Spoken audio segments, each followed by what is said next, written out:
see the news today? Did you see where they band together, where they collude? You know, it's collusion. If you collude in business or if you collude in the stock market, they put you in jail. But in politics, because it's a rigged system, because it's a corrupt enterprise, in politics, you're allowed to collude. So they colluded, and actually I was happy because it shows how weak they are. It shows how pathetic they are.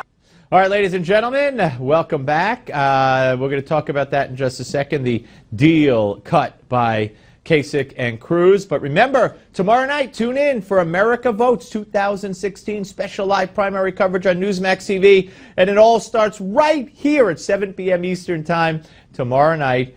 Do not miss it. All right.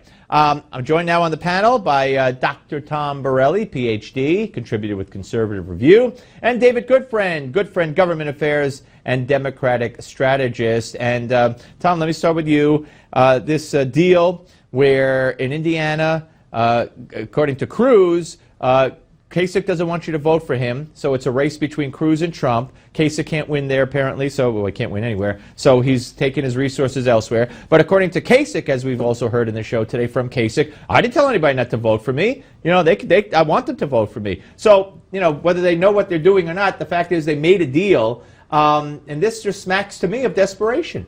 Steve, you're right. It is desperation. You saying that, Mr. Trump is saying that. Clearly, you know, it's been a crowded field. But, you know, Mr. Kasich is kind of an interesting point. Here's a guy, as Mr. Trump calls him, 1 for 41. That's all he's won. And yet he's still in the middle of the game. I think he's negotiating for whoever he can to be the next VP. He's flirting with Cruz now. Maybe Trump will try to pick him, and then his votes will go over. But it will be interesting anyway to see a one-on-one matchup between Trump and Cruz in Indiana. Indiana is a state that Cruz has to win if he has any ghost of a chance. Well, of course, Kasich's going to have to change his tune and start telling people not to vote for him. Anyway, David, you know, you've been around politics a long time in a much different capacity than either Tom or I. So I ask you, have you ever seen anything like this, a deal made of this magnitude, of this kind, at this level, at this point?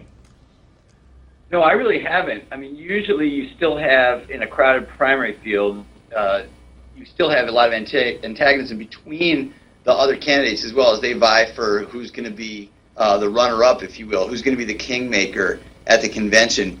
I think Mr. Trump used an appropriate word here, collusion.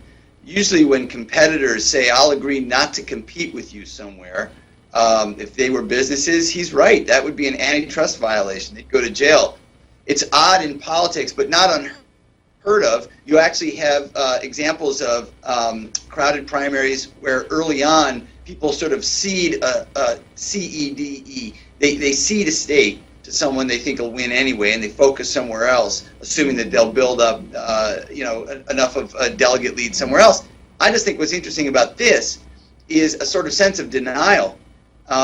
It's pretty clear that Donald Trump is going to go to Cleveland with the most delegates of any candidate, and it sort of defies logic that you would think this kind of backroom maneuvering would change that fact. It's not. It's not going to change that fact. But Tom, they're probably most delegates, yes. But of course, you know, Trump has been warned outright, and even some people who sit on the RNC board or whatever. One guy who's a delegate, and he's a big mocker there. He said, right, even if he goes in with 1, 2, 3, 7, Tom, that doesn't guarantee that 1, 2, 3, 7 will cast their vote on the first ballot for him. So yeah, he'll be in the lead definitely. But the goal, I think, is to prevent the 1, 2, 3, 7. No, absolutely. That's absolutely the goal, is to stop him from getting to being the winner coming into the convention. And clearly, Mr. Kasich and Mr. Cruz are trying to do everything to make sure that there is going to be a second ballot. And I think a lot of people have said that if Trump doesn't get it on the first ballot, he's not going to get it on the second ballot. And that's really what the game they're playing for. It really means, it's going to be chaos in Cleveland. Yeah. What do you say, David? Well, look, the only thing that strikes me as a new element to this story is the notion that Kasich and Cruz would work together in tandem with each other. Of course there's going to be a fight. Of course there's going to be a second ballot if Trump doesn't get that threshold. But look, if I'm head of the RNC, I got to be pulling out my hair over Kasich, who's staying in against all odds and who's doing it, I think, as you said earlier, to try to get himself something out of this. It's harmful to the party, it seems to me, at this point. I like the guy. I even said on Newsmax that as a Democrat, I fear him most, and John Kasich put that on an ad. Yeah, I remember that. Absolutely. But I'm just saying that from a party standpoint, his remaining in the race, where there is literally zero chance of him becoming the nominee, I think the party must be a little bit irked at that they think there's got to be a better role for him. And so I think that's what this will come down to. Will somebody pull John Kasich aside and say, you want to really help? Get out. Well, I don't think too many free pancakes as we saw today here on the Malzberg panel, folks. So don't go away.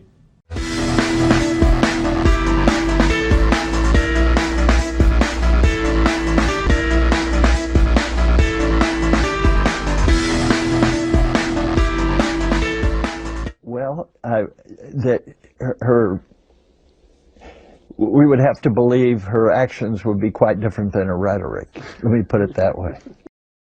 All right, ladies and gentlemen, that was Charles Koch, and he was asked on ABC whether or not he could see himself supporting Hillary over a Republican, and you heard his answer. And this was, and we have much more coming up on Gimme 5, so make sure you're there in the next segment. More from the entire interview with David Koch, Charles Koch, I'm sorry, and he sounded more like a Hillary Clinton supporter than a Republican. Rejoining us on the panel, Tom Borelli and David Goodfriend. They're both here. Tom, the Koch brothers do wonderful work. They're much maligned and in a very unfair manner by the likes of the despicable Harry Reid and others who make things up. Meanwhile, they've given millions, if not billions, to charity. They build hospital wings for cancer victims. And here, if you listen to this whole interview, basically he despises Trump, doesn't like any of the Republicans, and didn't turn down supporting Hillary.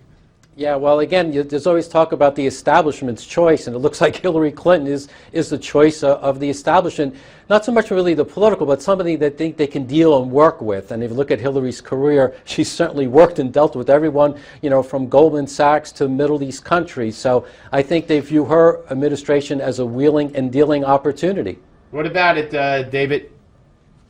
I really don't care what Charles or David Koch say. I don't like them very much, and I don't think that most of the Democratic Party appreciates them doing a lot of the spending that they've done. But I think that the comments that he's made are revealing, and they're revealing in the sense that there's a lot of disillusionment among lifelong Republicans with the leading candidates for president right now. You've even heard rumors that many of the big contributors to the Republican Party are going to forego the presidential race altogether and focus on House, Senate, and gubernatorial races because they don't believe in any of the Republican candidates. Whether that proves fatal to a Republican presidential candidate or not, I think it speaks more to the divisions within the party. And we Democrats are not without our divisions, too.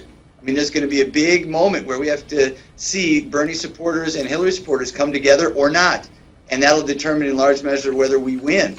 And you're seeing the same dynamic among Republicans where somebody as devoted to conservative causes as one of the Koch brothers can actually say what he just said. It's remarkable. All right, let's listen to what Rosario Dawson, actress and surrogate for Bernie Sanders, said just the other day. We are really fending for ourselves right now. We are literally under attack for not just supporting the other candidate. Now, I'm with Monica Lewinsky with this. Bullying is bad. She's actually dedicated her life now to talking about that. And now, as a campaign strategy, we are being bullied. And somehow that is okay. All right, so Bernie Sanders didn't denounce her use of Monica Lewinsky, and I got to tell you that that this, if Trump's the nominee, saying Monica Lewinsky's name just generically is going to be the least of Hillary's worries. But what'd you make of that? You're asking me? Yeah. I think it's probably overblown. I don't see any evidence of that kind of strong arming. If anything, I hear Hillary Clinton saying we would welcome you. No. What do you make of her using Monica Lewinsky as a reference? Oh, well, I mean, look, if you want to try a 20-year-old retread, be my guest. It hasn't worked yet. I don't think it's going to work again. But look, I think the bigger point is she's saying as a Bernie Sanders supporter, we're just being asked to show up and deliver our votes. As I said before, the real question here is whether or not there'll be a coming together moment, Right, as there was between right. Hillary and Barack. I understand that. No, I want to go to Tom. We only have 30 seconds left. I agree with you on that point. I think, we talked about the split on the right, but certainly there's a big split what about on the the Monica? The Monica Lewinsky. Listen, anything is fair game, and it just reminds people of the Clintons, their background, their ability to lie and manipulate and ruin people's lives. There's a whole generation of young women voters who don't even know anything about this. They know nothing. All right, guys. Great to talk to you both. Tom Borelli, David Goodfriend, thank you both very, very much, as always. All right, folks, coming up next, the Gimme 5 that I promised you with much more of the Charles Koch interview on ABC. And you may be amazed to hear the things that come out of his mouth. I know I was. Don't go away.